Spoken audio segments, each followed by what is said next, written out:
नमस्कार, CSK news में आपका स्वागत है। तो दोस्तों, आज हो गया है 14 मई। फटाफट ब्रेकिंग न्यूज निकल के आ रही है। आपको बता दें, भारत खिलाफ पाकिस्तान ने फिर से रची बड़ी साजिश, चाइना को गिफ्ट करने जा रहा है पीओके का ये बड़ा हिस्सा। मचा हड़कंप, अगर ऐसा होगा तो फिर छिड़ेगा विवाद। बताएंगे आखिर वो कौन सी घाटी है, हुंजा वैली, जिसको पाकिस्तान चाइना के नाम करने जा रहा। दूसरी बड़ी अपडेट निकल के आ रही, 24 घंटे के भीतर जम्मू कश्मीर में सेना ने आतंकियों से लिया बदला। राहुल भट्ट के हत्यारों समेत 3 आतंकियों को 72 हुड़ों के पास भेज दिया है।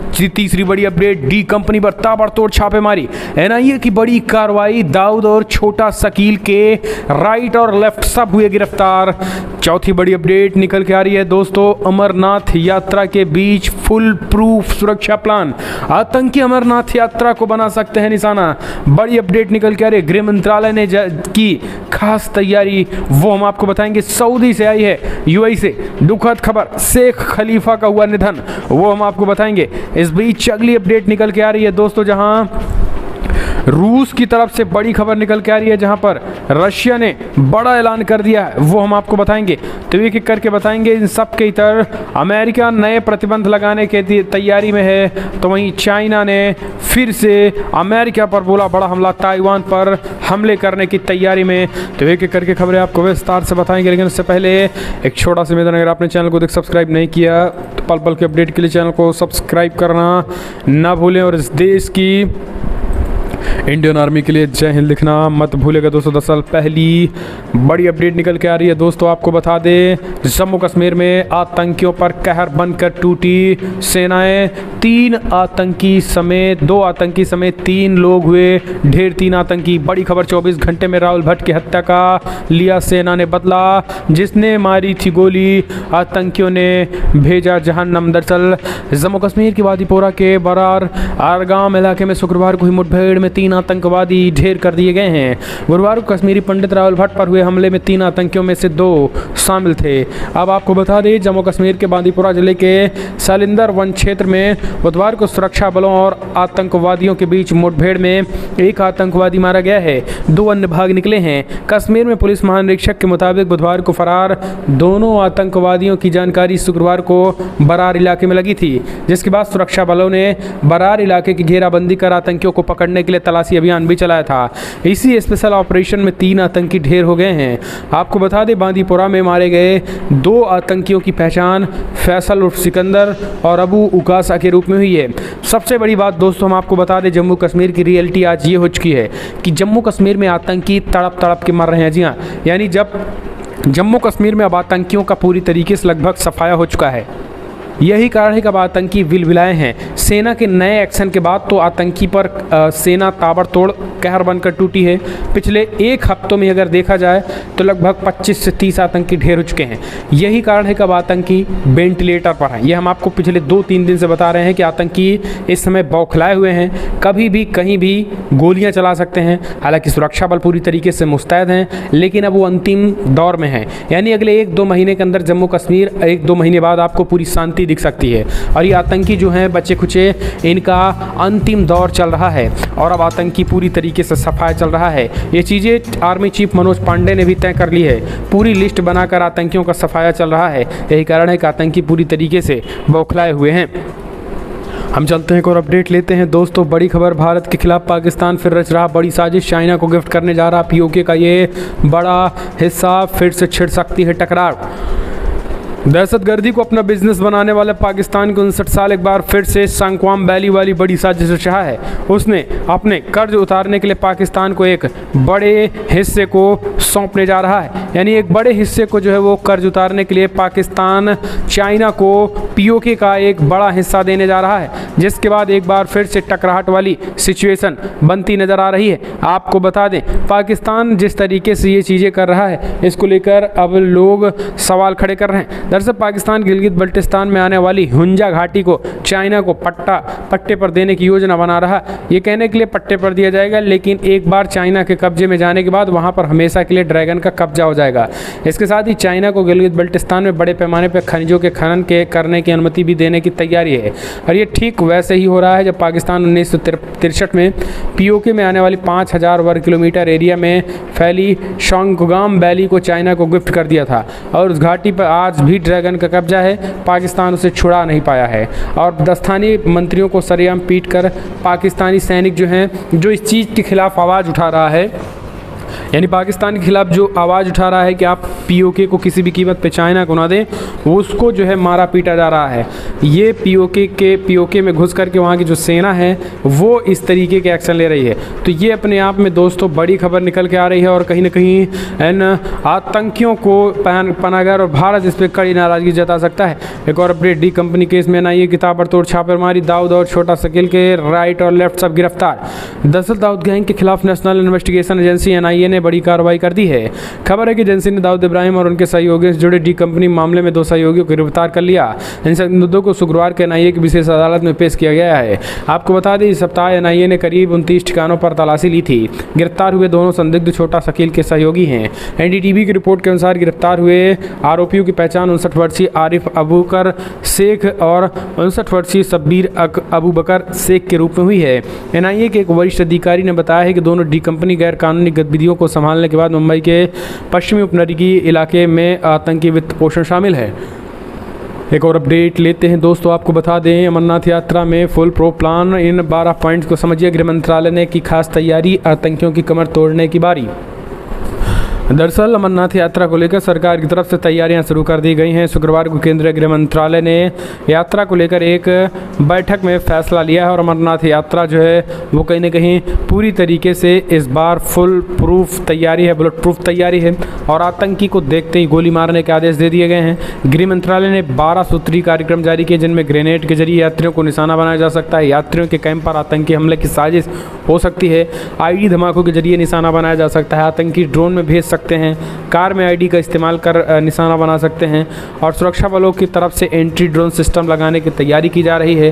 यात्रा में इस्तेमाल यात्रियों और सुरक्षा बलों की गाड़ियों में RFID टैग लगाया जाएगा। श्रद्धालुओं को खास तरीके का बार कोड दिया जाएगा। इस बार में उनकी लोकेशन के बारे में जानकारी मिलेगी। अमरनाथ यात्रा की सुरक्षा में जम्मू कश्मीर पुलिस, सेना और सभी अर्धसैनिक बलों को लगाया जाएगा। सुरक्षा बलों को पूरी तरीके से मुस्तैद रहने के निर्देश दिए गए हैं। एक और अपडेट, शेख खलीफा के निधन के बाद यूएई में शोक की लहर, दुनिया में दिलाया यूएई को स्थान। दरअसल संयुक्त अरब अमीरात के राष्ट्रपति शेख खलीफा बिन जायद अल नाहयान का शुक्रवार 13 मई को 73 वर्ष की आयु में निधन हो गया है। संयुक्त अरब अमीरात के राष्ट्रपति मामलों के मंत्रालय ने घोषणा की है। शेख खलीफा के निधन के बाद संयुक्त अरब अमीरात में शोक की लहर है और संयुक्त अरब अमीरात में जो है वो दूसरे राष्ट्रपति और अबू धाबी के अमीरात के 16वें शासक थे, लेकिन जिस संयुक्त अरब अमीरात को आप देख रहे हैं उसकी न्यूज़ शेख खलीफा बिन जायद अल नाहयान ने ही डाली थी। शेख खलीफा बिन जायद अल नाहयान का जन्म 7 सितंबर 1948 को अल एन के अल मुअर्जी किले में हुआ था। हम चलते हैं एक और अपडेट लेते हैं दोस्तों। एक और बड़ी खबर निकल के आ रही है जहाँ पर श्रीलंका, आपको बता दें श्रीलंका में हालात जो है फिलहाल नियंत्रण में आ रहे हैं। श्रीलंका के नए राष्ट्रपति बनते ही रानिल विक्रमासिंघे ने किया बड़ा ऐलान और भारत को लेकर भी किया बड़ा ऐलान, कहा भारत से अच्छे संबंध हैं और रहेंगे। दरअसल श्रीलंका में विपक्ष के नेता रानिल विक्रमासिंघे ने गुरुवार को देश के नए प्रधानमंत्री के रूप में शपथ ले ली है। देश की बागडोर अपने हाथों में लेने के बाद विक्रमासिंघे ने कहा है कि मेरे सामने देश की अर्थव्यवस्था को ऊपर उठाने की चुनौती और मुझे इसे पूरा करना है। कोलंबो में मीडिया से बातचीत करते श्रीलंका के नए प्रधानमंत्री ने कहा है कि भारत के साथ हमारे संबंध पहले से काफ़ी अच्छे रहे हैं। नई सरकार बनने के बाद ये और भी बेहतर होंगे। आपको बता दें कुछ दिन पहले ही महिंदा राजपक्षे ने देश को बिगड़ते आ रही हालात से हिंसक झड़पों के बाद प्रधानमंत्री पद से इस्तीफा दे दिया था। हालांकि आपको बता दें अब पिछले 24 घंटे में जो है कहीं भी हिंसा की खबरें नहीं आई हैं। नया प्रधानमंत्री भी मिल गया है, चीज़ें जो हैं वो कंट्रोल में आ रही हैं। भारत की तरफ से आस मदद की जो है वो नए प्रधानमंत्री भी लगाए हुए हैं। और आपको बता दें ये एक बड़ी अपडेट निकल के आ रही है। राष्ट्रपति जो है श्रीलंका के, उन्होंने श्रीलंका के प्रधानमंत्री ने ये बातें कही हुई हैं। हम चलते हैं एक और अपडेट लेते हैं दोस्तों। शपथ लेने के बाद अगली अपडेट, प्रधानमंत्री नरेंद्र मोदी का नेपाल दौरा, नेपाली विदेश मंत्रालय का बड़ा बयान, कहा दोनों देशों के संबंध और प्रगाढ़ और मजबूत होंगे। दरअसल प्रधानमंत्री नरेंद्र मोदी ने नेपाल यात्रा के दौरान दोनों देशों के द्विपक्षीय संबंधों और सदियों पुराने सामाजिक सांस्कृतिक रिश्तों और मजबूत मजबूत होंगे। नेपाल के विदेश मंत्रालय ने बृहस्पतिवार को एक बयान में बातें कही हैं। पड़ोसी देश के प्रधानमंत्री शेर बहादुर देउवा के आमंत्रण पर मोदी नेपाल की यात्रा कर रहे हैं। मोदी 16 मई को बुद्ध पूर्णिमा के अवसर पर गौतम बुद्ध के जन्मस्थान लुम्बिनी के आधिकारिक दौरा करेंगे। दरअसल लुम्बिनी में दोनों देशों के नेता द्विपक्षीय संबंधों पर चर्चा करेंगे। विदेश मंत्रालय की ओर से जारी बयान में बताया गया है कि इस दौरान दोनों नेता भारत नेपाल सहयोग और आपसी हितों के मुद्दों पर एक दूसरे से विचार साझा करेंगे। हम चलते हैं एक और अपडेट लेते हैं। अगली खबर निकल के आ रही है दोस्तों, आपको बता दें 350 कश्मीरी पंडितों का सामूहिक इस्तीफा। राहुल भट्ट की हत्या के विरोध में लाल चौक पर इकट्ठा। राहुल भट्ट की हत्या के मामले में कश्मीरी पंडितों में भारी क्रोध दिख रहा है। 350 सरकारी कर्मचारियों ने शुक्रवार को हत्या के विरोध में इस्तीफा दे दिया। सभी ने अपना इस्तीफा उपराज्यपाल मनोज सिन्हा को भेज दिया। दरअसल ये कश्मीरी पंडित प्रधानमंत्री मोदी पैकेज के कर्मचारी हैं। इनका कहना है कि आतंकवादियों द्वारा सुरक्षा सरकारी कर्मचारी राहुल भट्ट की हत्या के बाद से वो घाटी में खुद को असुरक्षित महसूस कर रहे हैं। वहीं थोड़ी देर में कश्मीरी पंडित लाल चौक भी पहुंच गए थे। दरअसल इसमें कश्मीरी पंडितों ने सुबह सुबह जम्मू अखनूर पुराने हाईवे जाम कर दिया था। इस दौरान उन्होंने पीएम मोदी और गृहमंत्री अमित शाह को लेकर भी बड़ी बातें कही थी। दरअसल पुलिस ने 8 कश्मीरी पंडितों को हिरासत में भी ले लिया था। वहीं 4 लोग पुलिस के लाठीचार्ज में जख्मी भी हुए थे। विरोध के दौरान प्रदर्शनकारियों को एयरपोर्ट की तरफ जाने से रोकने के लिए पुलिस ने आंसू गैस के गोले भी दागे थे। आपको बता दें बड़े पैमाने पर जो जिस तरीके से हत्याएं थी, हालांकि आपको बता दें आतंकियों को 72 होड़े के पास भेज दिया गया है, लेकिन नारेबाजी जो हुई कश्मीरी पंडितों ने अपना दर्द बयां किया था।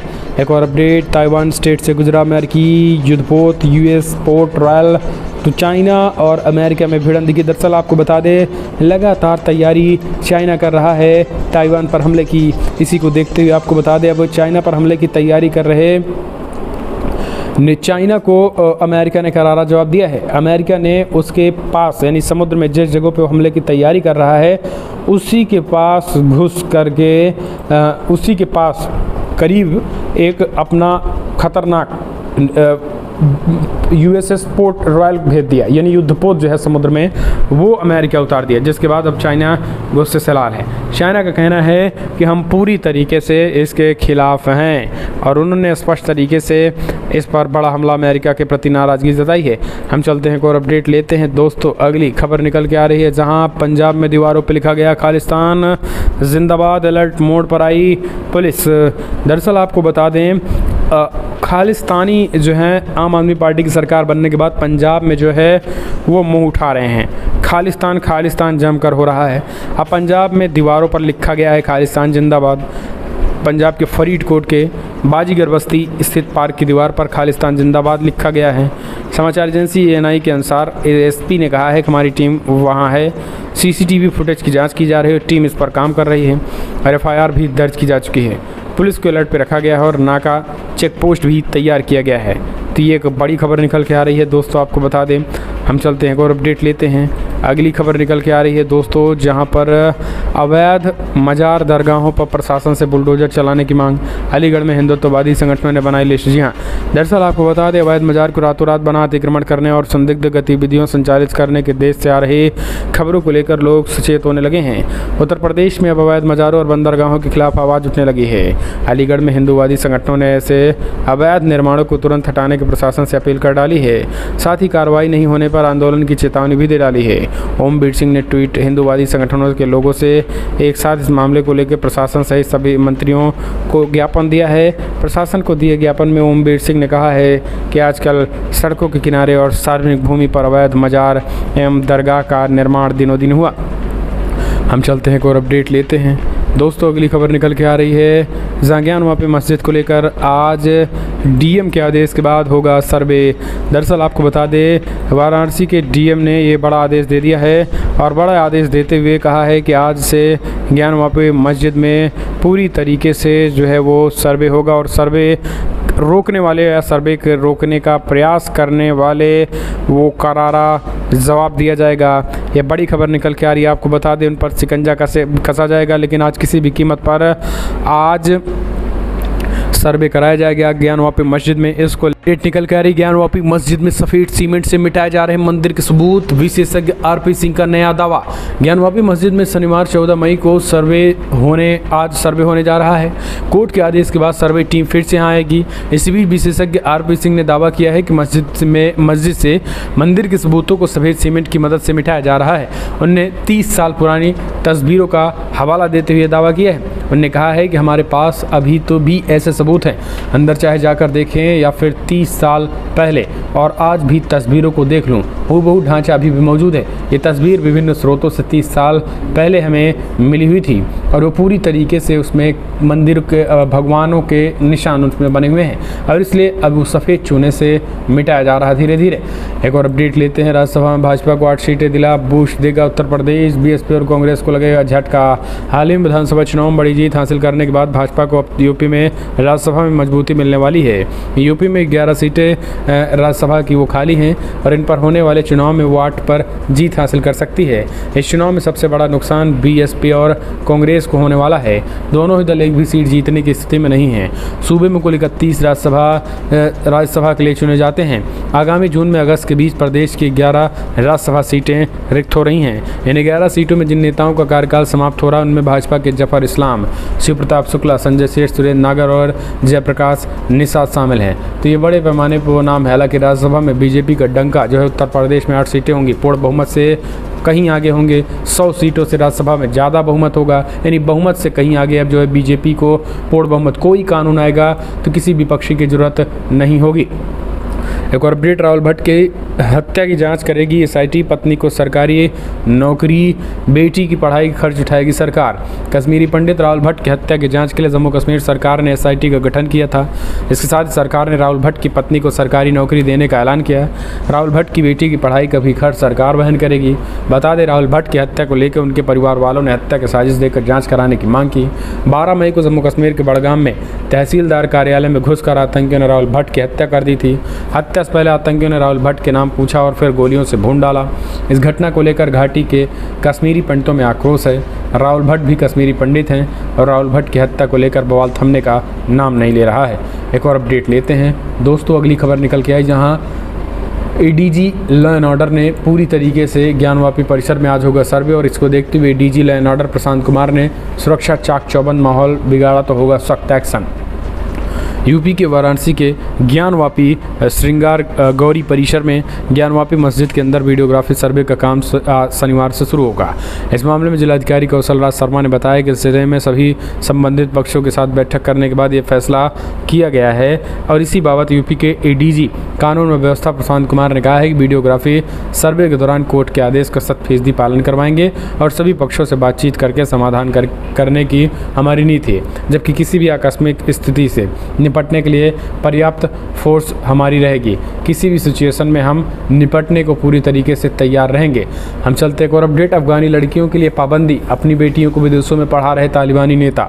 दरअसल अफगानिस्तान पर कब्जा करने के बाद तालिबान ने इस देश की सूरत बदलनी शुरू कर दी है। पूरे अफगानिस्तान में लड़कियों की पढ़ाई पर पाबंदी लगी है, इन्हें बुर्के में रहने के लिए मजबूर किया जा रहा है और वहीं इससे उलट तालिबान की हिपोक्रेसी भी सामने आई है। और एक तालिबानी राज में जहाँ अफगान बहु बेटियों पर पाबंदी लगाई जा रही है, वहीं दूसरी ओर तालिबानी नेता अपनी बेटियों को विदेशों में पढ़ा रहे हैं। उन्हें मेडिकल इंजीनियरिंग की पढ़ाई के लिए दूसरे देशों में भेजा गया है। इसका कबूलनामा खुद तालिबान के मुख्य प्रवक्ता सुहेल शाहीन कर रहे हैं। तो दोस्तों, अब आप समझ सकते हैं तालिबान की दोहरी नीति। फिलहाल फटाफट ब्रेकिंग न्यूज़ में इतना ही। पल पल के अपडेट के लिए चैनल को सब्सक्राइब करना ना भूलें।